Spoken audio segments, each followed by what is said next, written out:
नवरात्र विशेष उपवास भाजणी कशी बनवायची हे आज आपण बघूया। या भाजणीच्या पिठापासून तुम्ही खमंग खुसखुशीत उपवासाचं थालीपीठ, धिरडे किंवा उपवासाचे कटलेटसुद्धा बनवू शकता। भाजणी तयार करण्यासाठी इथे मी सगळ्यात आधी 2 वाट्या भगर घेतलेली आहे, 1 वाटी राजगिरा घेतलेला आहे आणि अर्धी वाटी साबुदाणा घेतलेला आहे। भगर राजगिरा आपल्याला स्वच्छ निवडून घ्यायचा आहे। थोडे जिरे देखील मी इथे घेतलेले आहेत। जर तुम्ही जिरे खात नसाल उपवासासाठी तर स्किप केले तरीही चालेल। आता सगळ्यात आधी आपल्याला एका कढईमध्ये भगर 2 ते 3 मिनिटांसाठी भाजून घ्यायची आहे। गॅसची फ्लेम अगदी कमी ठेवायची आहे।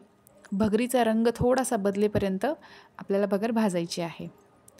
या इथे आता भगर भाजून झालेली आहे, ती मी साईडला काढून घेते। याच कढईमध्ये आपल्याला राजगिरा देखील भाजून घ्यायचा आहे। राजगिऱ्याची अगदी पूर्ण लाही फुटेपर्यंत तो न भाजता अगदी थोडासा भाजून घ्यायचा आहे। हलकासा रंग बदलायला लागला आणि थोडा लाही फुटण्याचा आवाज यायला लागला की गॅस बंद करायचा आहे।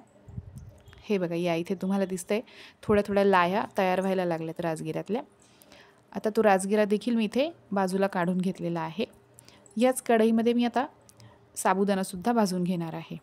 साबुदाण्याचं प्रमाण आपल्याला कमी ठेवायचं आहे आणि भगरीचं प्रमाण या भाजणीमध्ये जास्त घ्यायचं आहे, तर थालीपीठ छान खमंग खुसखुशीत होतात। साबुदाणा देखील भाजून झालेला आहे। आता मी इथे जिरे भाजून घेते आहे। ही उपवासाची भाजणी तुम्ही एकदा बनवून ठेवली की 2 महिने तर ती आरामात टिकते, फक्त ती एअरटाईट डब्यामध्ये ठेवली पाहिजे। हे बघा, जिरे इथे आता भाजून झालेले आहेत। आता ही भाजणी थोडा वेळ थंड होऊ देणार आहे आणि मग आपल्याला ती मिक्सरवरच बारीक करायची आहे। या इथे आता मिक्सरचं छोटं भांडं घेतलेलं आहे मी, त्यामध्ये जास्त बारीक वाटलं जातं म्हणून। आता इथे भाजणी थोडी थोडी ॲड करणार आहे आणि मिक्सरला छान त्याची बारीक पावडर करून घेणार आहे। हे बघा, आता इथे आपलं हे भाजणीचं पीठ तयार आहे। आता हे पीठ आपण चाळणीने चाळून घेऊया, म्हणजे आपल्याला अजून मऊसूत बारीक पीठ मिळेल। आणि पीठ चाळल्यावर जर वरती काही जाडसर भाजणी राहिली तर ती तुम्ही पुन्हा मिक्सरला बारीक फिरवून घेऊ शकता। या इथे आता आपलं उपवासाच्या भाजणीचं पीठ तयार आहे। तुम्हीसुद्धा या नवरात्रीमध्ये ही रेसिपी जरूर ट्राय करा।